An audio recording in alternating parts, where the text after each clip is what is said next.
Chapter 3. Now the serpent was more subtle than any beast of the field which the Lord God had made.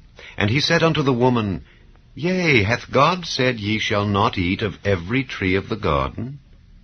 And the woman said unto the serpent, We may eat of the fruit of the trees of the garden.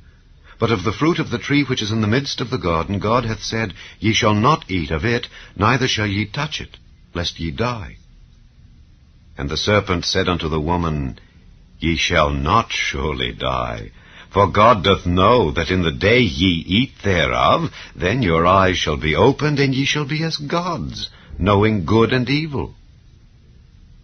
And when the woman saw that the tree was good for food, and that it was pleasant to the eyes, and a tree to be desired to make one wise, she took of the fruit thereof, and did eat, and gave also unto her husband with her, and he did eat.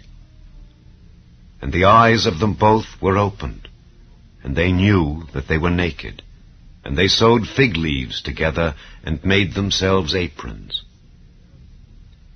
And they heard the voice of the Lord God walking in the garden in the cool of the day.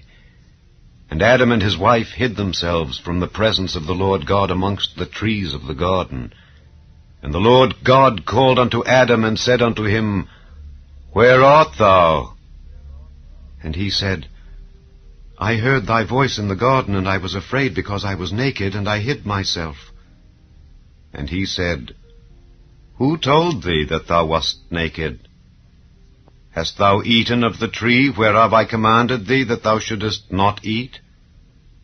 And the man said, The woman whom thou gavest to be with me, she gave me of the tree, and I did eat. And the Lord God said unto the woman, What is this that thou hast done?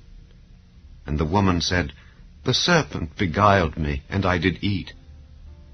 And the Lord God said unto the serpent, Because thou hast done this, thou art cursed above all cattle, and above every beast of the field.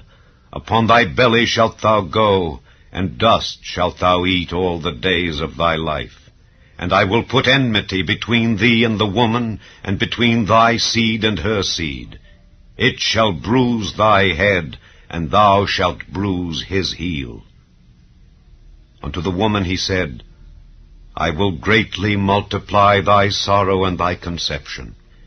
In sorrow thou shalt bring forth children, and thy desire shall be to thy husband, and he shall rule over thee.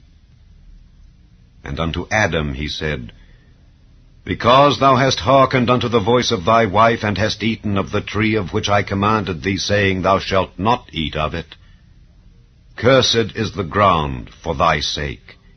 In sorrow shalt thou eat of it all the days of thy life. Thorns also and thistles shall it bring forth to thee, and thou shalt eat the herb of the field. In the sweat of thy face shalt thou eat bread, till thou return unto the ground. For out of it wast thou taken. For dust thou art, and unto dust shalt thou return. And Adam called his wife's name Eve, because she was the mother of all living. Unto Adam also and to his wife did the Lord God make coats of skins, and clothed them. And the Lord God said, Behold, the man is become as one of us, to know good and evil. And now, lest he put forth his hand and take also of the tree of life, and eat and live forever. Therefore the Lord God sent him forth from the Garden of Eden, to till the ground from whence he was taken.